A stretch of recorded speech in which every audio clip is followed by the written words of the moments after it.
Hello friends, स्वागत है आप सभी का आपके एक चैनल पर। आई होप आप सभी बिल्कुल बहुत अच्छे होंगे। तो मैं आ गई हूँ आज फिर से एक नई वीडियो के साथ।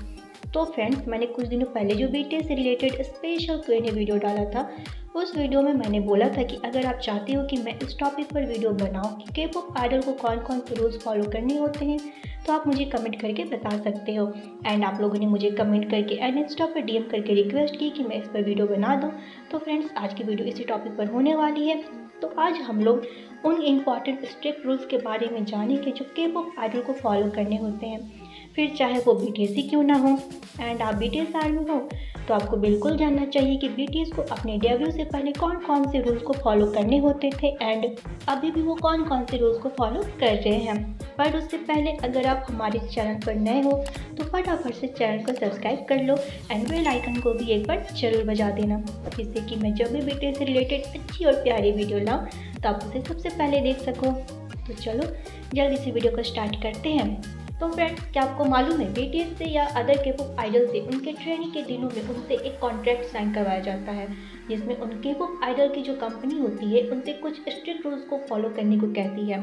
एंड अगर कोई भी आइडल इस रूल को ब्रेक करता है तो उन्हें पनिशमेंट भी दी जाती है। आप लोग समझ रहे हो punishment, oh God. And BTS ने भी डेब्यू से पहले बिग हिट के साथ कॉन्ट्रैक्ट साइन किया था।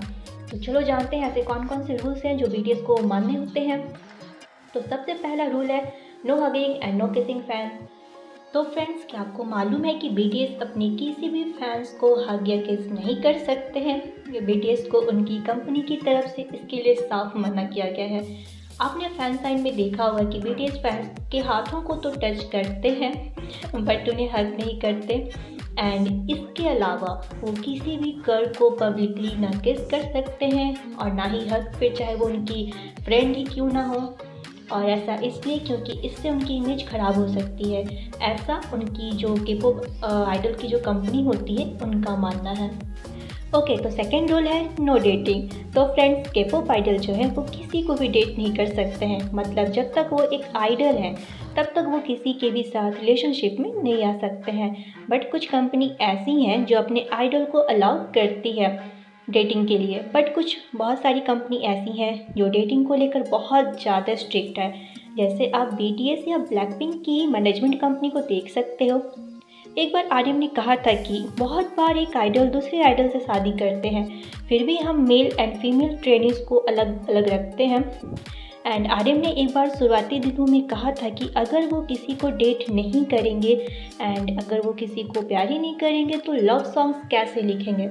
जब वो इस चीज़ों को फील ही नहीं कर सकते तो अपने गानों में कैसे लव इमोशंस को जाहिर करेंगे। एंड आर्यम ने ये भी कहा था कि अगर ये मेरे ऊपर होता तो मैं डेटिंग के सभी चीज़ों को अलाउ कर देता। मैं तो आर्यम के इस बात से एग्री करती हूँ। आप लोग मुझे बताना, ठीक है, कि आप क्या एग्री करते हो या डिसएग्री। यार मतलब के पॉप आइडल को कोई पसंद भी आता है ना तो वो कुछ नहीं कर सकते इस मामले में। सो सैड यार। ओके, तो नेक्स्ट है कि आप अपने अपोजिट जेंडर के आइडल से आप बात भी नहीं कर सकते हो। जैसे बॉय ग्रुप गर्ल्स ग्रुप से किसी भी पब्लिक प्लेस में बात नहीं कर सकते हैं एंड वो जितना हो सके एक दूसरे को अवॉइड करते हैं। और ऐसा इसलिए क्योंकि इससे उनके करियर पर असर पड़ सकता है। आपने देखा होगा कि अगर गलती से आइडल एक दूसरे को देख लेते हैं तो सी पर सुन दो आइडल को स्किप कर देते हैं एंड फेक डेटिंग रूमर्स भी बनाने लगते हैं।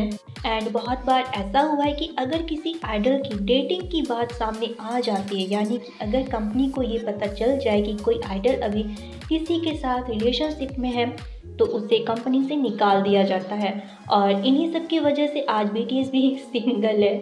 समझ सकते हो ना आप लोग, आखिर बीटीएस क्यों सिंगल है। ओके, तो आप लोग मुझे बताना आप क्या सोचते हो इस रूल के बारे में। आपको खुशी होती है कि मतलब अभी बीटीएस सिंगल है जिससे कि आप उनके लिए सपने देख सकते हो, या फिर आपको थोड़ा सा सैड फील होता है कि वो अभी अगर किसी को पसंद करना चाहे भी तो नहीं कर सकते हैं। ओके, मुझे कमेंट करके ज़रूर बताना, मुझे जानना है कि आपकी क्या सोच है। ओके, तो नेक्स्ट है नो स्कैंडल। यानी कि आप किसी भी तरह के स्कैंडल नहीं क्रिएट कर सकते या उसमें नहीं फंस सकते, फिर चाहे वो ड्रिंक करना हो, रोमांटिक रिलेशनशिप हो या फिर पॉलिटिकल व्यूज़ हो। अब जैसे कि आप पब्लिक प्लेस में ड्रिंक नहीं कर सकते हो, एंड अगर आप लाइव जाते हो, जैसे वी लाइव पर BTS आते हैं लाइव, तो आप ड्रिंक नहीं कर सकते। एंड अगर आप कॉन्सर्ट कर रहे हो तो आप ड्रिंक करके कॉन्सर्ट में नहीं जा सकते हो। एंड रिलेशनशिप पर तो मैंने पहले ही बता दिया, no dating. And political views यानी कि BTS किसी भी राजनीतिक मुद्दे पर अपनी राय नहीं दे सकते। और ये नियम 4 बड़े K-pop इंटरटेनमेंट ग्रुप के लिए है, मतलब वो खास तौर पे इस चीज़ को मानते हैं, जिसमें से है SM entertainment, YG entertainment, JYP entertainment और big hit entertainment. Big hit यानी हाइप, बहुत ज़्यादा मतलब इस चीज़ को वो लोग फॉलो करते हैं। ओके, तो नेक्स्ट है strict diet plan. Friends, K-pop idol को कंपनी की तरफ से दिए गए स्ट्रिक्ट डाइट को फॉलो करना होता है। आप BTS को देखते होंगे वो कितनी ज़्यादा स्लिम एंड परफेक्ट है। ऐसा इसलिए क्योंकि कंपनी अपने आइडल के खान पान पर खास तौर पर ध्यान देती है।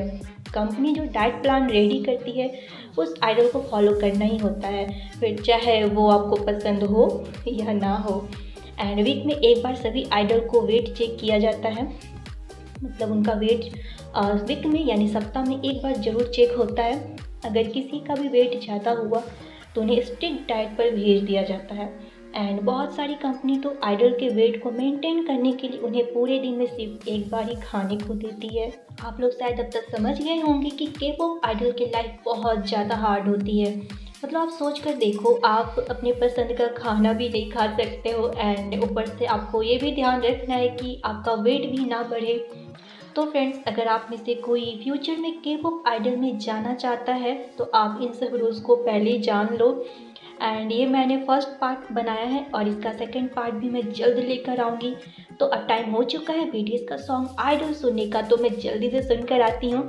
तो मैं यूँ गई और जल्दी से वापस आई, तब तक के लिए आप अपना ध्यान रखना एंड लव योरसेल्फ।